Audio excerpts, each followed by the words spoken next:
మన ఓల్డ్ డేస్‌లో చికెన్ పులావ్ ఎలా చేసుకునేవారో చూసేద్దామా? వచ్చేయండి మరి. ముందుగా చికెన్‌ని మ్యారినేట్ చేసుకొని పెట్టుకోవాలండి. వాష్ చేసుకున్న చికెన్‌లో అల్లం వెల్లుల్లి పేస్టు, పసుపు, కారం, ఇది హోమ్‌మేడ్ గరం మసాలా పౌడర్ అండి. ఈ రెసిపీని తర్వాత మన ఛానల్‌లో స్పెషల్‌గా పోస్ట్ చేస్తాను.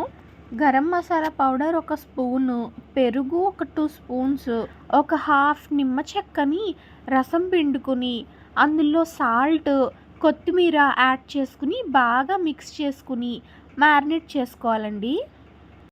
ఇప్పుడు ప్లేట్లో చూపిస్తున్న మసాలా దినుసులన్నీ తీసుకుని పక్కన పెట్టుకుని, ఆనియన్స్, చిల్లీస్ కట్ చేసుకుని పక్కన పెట్టుకుని, ఇలా రైస్ని నానబెట్టుకోవాలండి.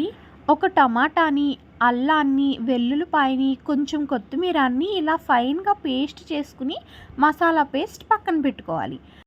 ఇప్పుడు ఒక కుక్కర్ తీసుకుని అందులో ఇలా 2 స్పూన్స్ నెయ్యి వేసిన తర్వాత అందులోనే ఆయిల్ కూడా హీట్ అవ్వనివ్వాలండి.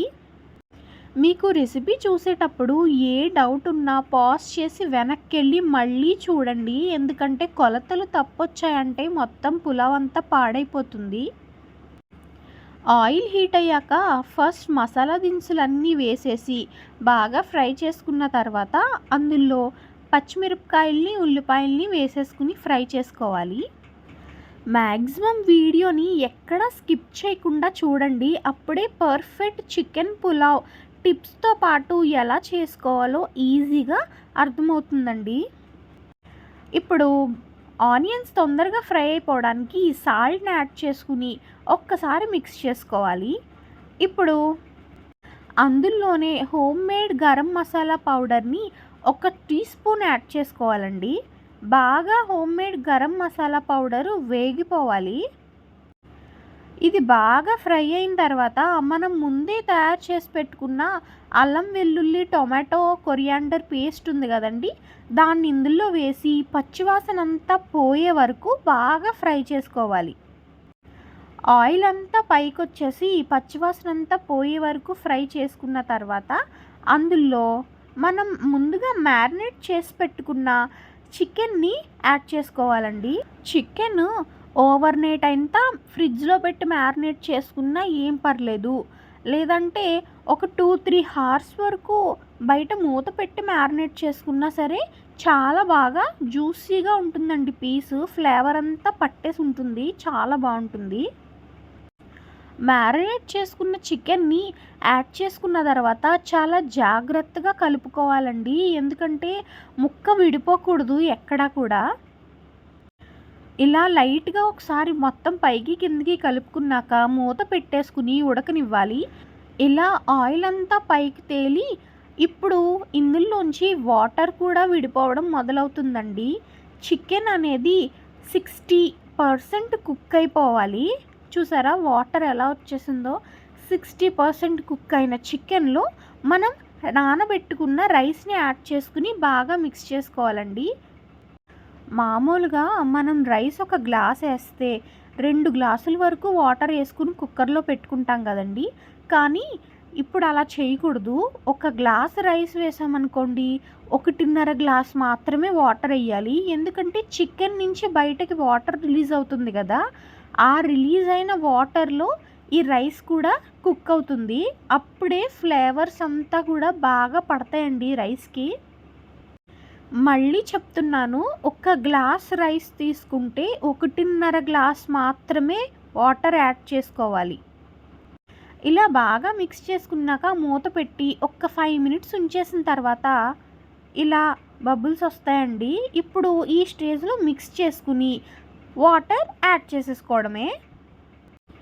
మ్యాక్సిమం కుక్కర్ అనేది మందంగా ఉండేలా చూసుకుంటే అడుగు పట్టే ఛాన్సెస్ తక్కువగా ఉంటాయండి. అడుగు పట్టేసిందంటే అస్సలు టేస్ట్ ఉండదు, టేస్ట్ మొత్తం పోతుంది. వాటర్ యాడ్ చేసుకున్న తర్వాత చాలా జాగ్రత్తగా మిక్స్ చేసుకుని అవసరం అనిపిస్తే ఈ స్టేజ్లోనే సాల్ట్ని కూడా అడ్జస్ట్ చేసుకోవాలండి. ఎక్కువగా కలిపేసిన బియ్యం అనేది ముక్కలైపోతుంది. సో చూసుకుని కలుపుకోవాలి. ఈలోపు మన ఛానల్ని ఒక లైక్ చేసి, షేర్ చేసి, సబ్స్క్రైబ్ చేయడం మాత్రం అస్సలు మర్చిపోవద్దు. ఈ పులావ్లోకి పర్ఫెక్ట్గా రైతాస్ ఎలా తయారు చేసుకోవాలో కూడా ఈ వీడియోలో నేను చూపించబోతున్నాను. కుక్కర్ మూత పెట్టుకున్నాక అది కుక్ అయ్యేలోపు ఇలా ఆనియన్స్ని కట్ చేసుకుని పీల్ చేసుకున్నాక ఫైన్గా చాప్ చేసుకోవడానికి నేను చాపర్ యూస్ చేస్తున్నానండి. ఇలా చూపిస్తున్న విధంగా ఆనియన్స్ని హాఫ్ కట్ చేసి చాపర్లో పెట్టుకొని ఇలా లాగితే సరిపోతుందండి. ఆనియన్స్ అనేవి ఫైన్గా చిన్న చిన్న ముక్కల కింద చాప్ అయిపోతాయి. ఇప్పుడు నేను రైతా అనేది 2 వేస్లో చేసి చూపించబోతున్నాను. ఒకటి మా వదినమ్మ చేసే రైతా రెసిపీ, ఇంకొకటి నేను సింపుల్గా ఎలా చేస్తానో రెండు కూడా ఈ వీడియోలోనే చూపించబోతున్నానండి. ముందుగా ఆనియన్స్ని ఈక్వల్గా 2 వాటిల్లోని వేసుకున్న తర్వాత ఒక దాంట్లో ఫైన్గా కొరియాండర్ని చాప్ చేసుకుని వేసుకుని ఒక చిన్న సైజ్ ఆఫ్ నిమ్మ చెక్కను కూడా అందులో పిండుకొని సాల్ట్ యాడ్ చేసుకోవాలండి 2 వాటిల్లో కూడా. ఇప్పుడు నిమ్మ చెక్క పిండి తయారు చేసిందేమో మా వదినమ్మ చేసే రైతా. ఇలా ప్లెయిన్గా ఉంది కదండి, అదేమో నేను రెగ్యులర్గా చేసుకునే రైతా. మా ఇంట్లో ఉల్లిపాయ ముక్కలు ఎక్కువగా ఉండి పెరుగు తక్కువగా ఉంటేనే ఇష్టపడతారండి, అందుకు నేను ఇలా చేస్తున్నాను. ఆనియన్స్ అనేవి ఎక్కువ తక్కువ మీరు తినే దాన్ని బట్టి అడ్జస్ట్ చేసుకుని వేసుకోవడమేనండి. ఇలా బాగా సాల్ట్ మిక్స్ చేసుకున్న దాంట్లో కర్డ్ని యాడ్ చేసుకుని బాగా మిక్స్ చేసుకోవాలి. అవసరం అనిపిస్తే కొంచెం వాటర్ కూడా యాడ్ చేసుకోవచ్చు. మాది గట్టిగా ఉంటుందండి పెరుగు బాగా, అందుకు నేను వాటర్ యాడ్ చేసుకుని బాగా మిక్స్ చేసుకున్నాను. మన సబ్స్క్రైబర్స్లో ఎంతమంది బిర్యానీస్ని రైతా లేకుండా తినడానికి ఇష్టపడరో కామెంట్ బాక్స్లో కామెంట్ చేయండి. నేనైతే రైతా లేకుండా బిర్యానీ తినడానికి కానీ పులావ్ తినడానికి కానీ ఇష్టపడనండి. నాకు ఎందులోకైనా రైతా కావాలి. కర్రీ లేకపోయినా ఏం పర్లేదు కానివ్వండి, పులావ్లోకైనా బిర్యానీలోకైనా సరే రైతా లేకపోతే మాత్రం అస్సలు తినలేను. రైతాలో బిర్యానీ తింటున్నావా, బిర్యానీలో రైతా వేసుకుంటున్నావా అనే డౌట్ కూడా వస్తుందండి మా ఇంట్లో వాళ్ళకి. అంత ఇష్టం నాకు రైతా అంటే.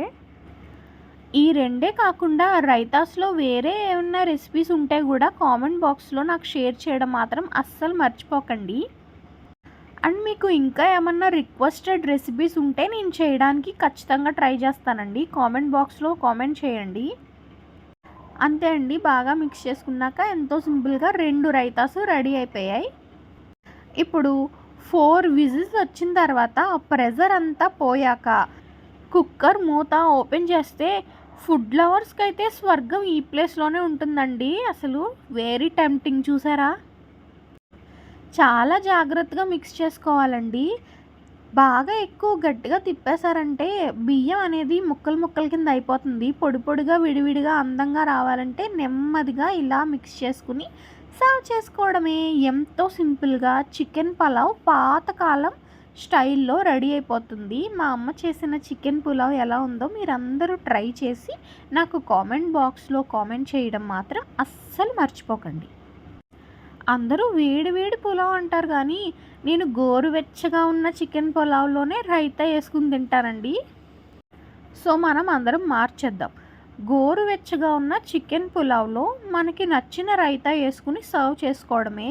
ఎంతో టేస్టీగా రెడీ అయిపోతుంది. సబ్స్క్రైబ్.